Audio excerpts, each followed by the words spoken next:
How's it going, guys? It's Jake, and today I'm doing a news update on Revive Phoenix, and I'm not just going to cover the main update part. I'm just going to kind of give a final, big summary on Revive Phoenix, because basically everything has been revealed at this point. I don't really think they could do any more surprises other than, announce who the main character that uses it, and I don't really think that's going to be, a surprise or anything. I just think we're going to get an introductory character, and that's going to be it. So let's get straight to it.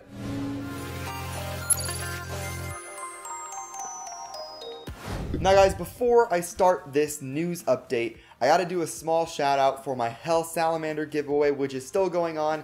There's just over a week left on it, so it's not too late to sign up. And all you have to do is subscribe to this channel, hit that notification bell, make sure you get notified whenever I upload new videos. And also just go to the Gleam link that's in the description and in the pinned comment and just sign up. And all you need to sign up is an email address so I can contact you if you win, and then your first and last name, and that's all. So go do that.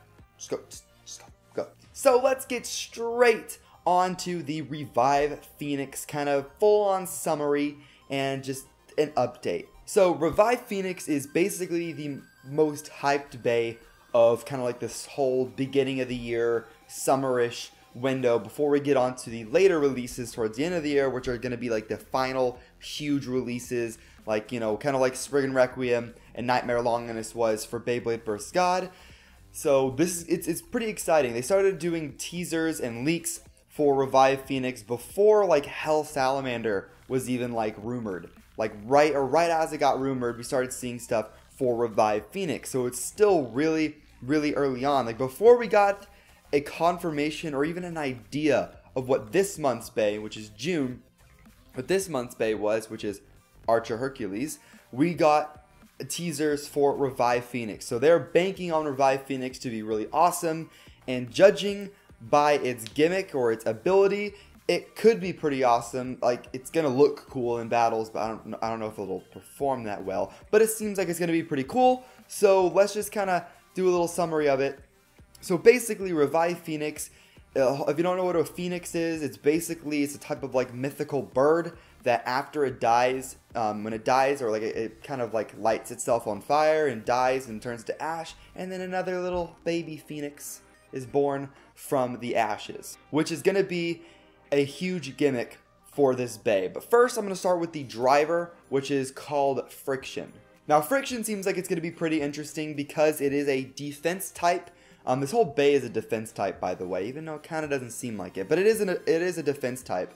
But what's really interesting about the driver is that it has basically two sections, and I'll show a picture right about now, is that the bottom part is made out of POM, or POM, which is a very slick plastic. It's the same plastic that Bearing is made out of. So it's going to have really good stamina. But in terms of defense, Bearing kind of gets knocked around a lot because it doesn't grip onto the stadium at all. But it has great stamina. So this is where the second part comes in, which is why I guess it's called Friction, and that's a rubber, what I think people assume is a rubber outer ring, which makes it to where if the bay kind of gets hit and goes like this, it'll grip. So it'll grip onto the stadium. So this has the potential, if the rubber is effective, to be a really good mixture of a stamina and defense driver. So I think that if it's made how people think it's going to be made, then it's most likely going to be a top contender choice for defense drivers. And then next we have the disc, which is called 10,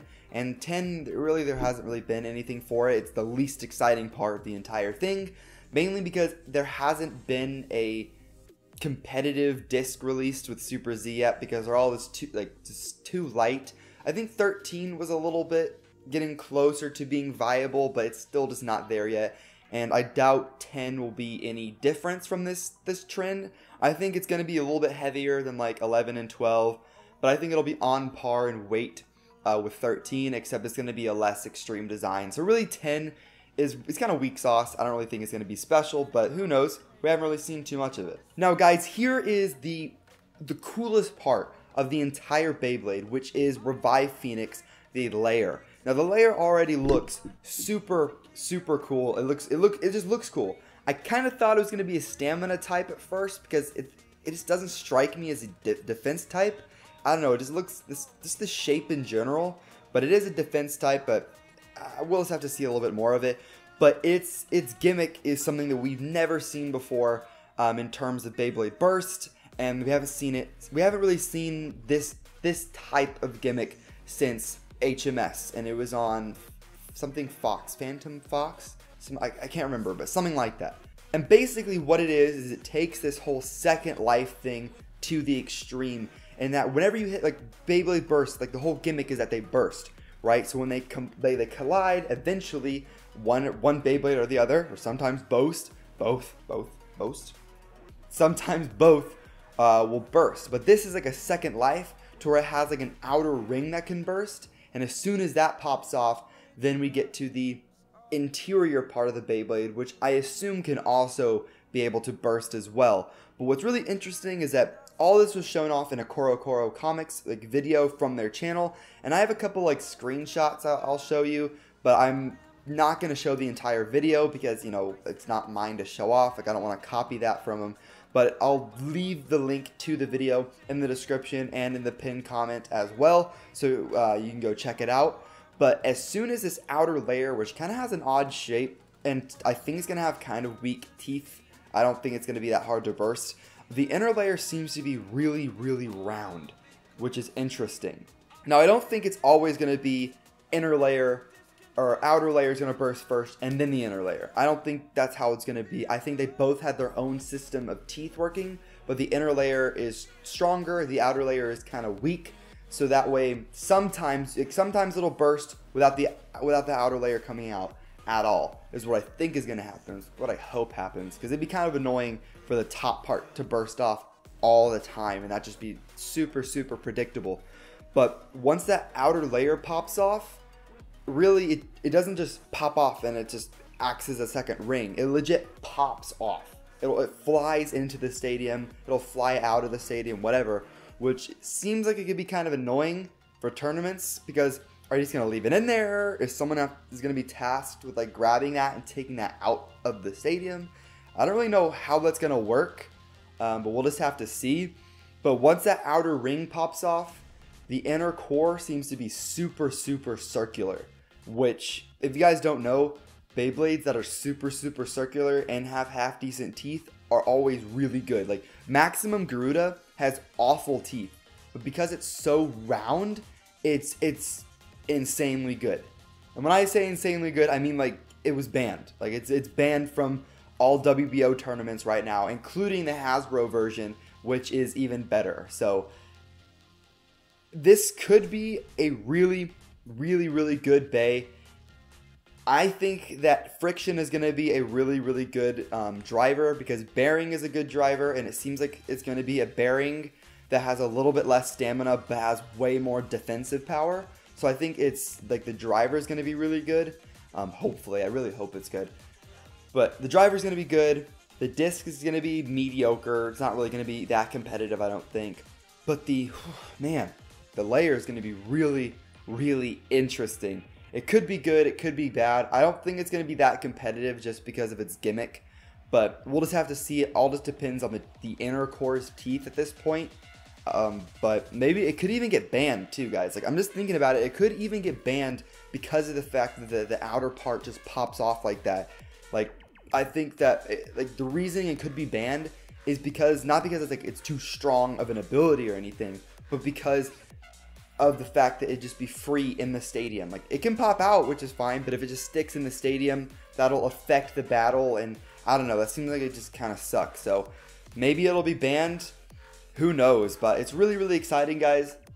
And we also have confirmation that there is going to be a gold version of this Bey as well. There was a gold version for Bloody Longinus, which I don't think has released yet. Or, I don't know, I don't even know what happened to it. They showed it off in the Koro Comics video for Bloody Longinus, but nothing's really happened for it since then.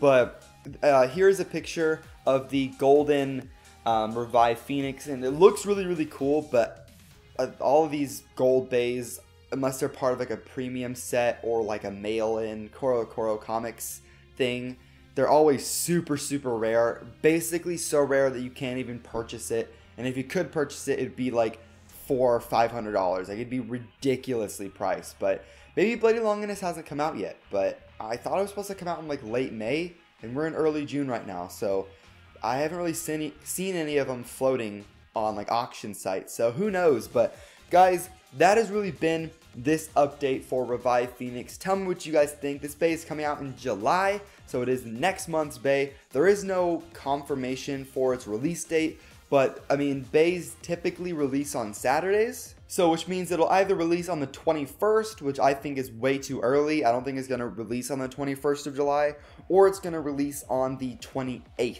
of July, which is what I'm going to go with. And I'm not spreading this info around, guys. Don't spread this info around that you have the release date, but just based off of Takara Tomi's release date patterns, it seems like the 28th is probably the most viable, but it could be the 21st. They could change it up and release it on a Monday. I doubt it. They always release it on Saturdays, but I mean, it's up to them. But anyways, guys, I really hope you enjoyed this video. Make sure you go check out the giveaway down in the description below and in the pinned comment. You still have like over a week to sign up, so make sure you do that. Free, like absolutely free Hell Salamander. Don't even have to pay shipping, guys. Don't even have to pay shipping.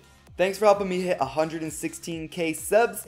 On my way to 120. Hopefully we can hit that before Revive Phoenix comes out. I think that we can do that. But I'll see you guys next time. Have fun and bay away.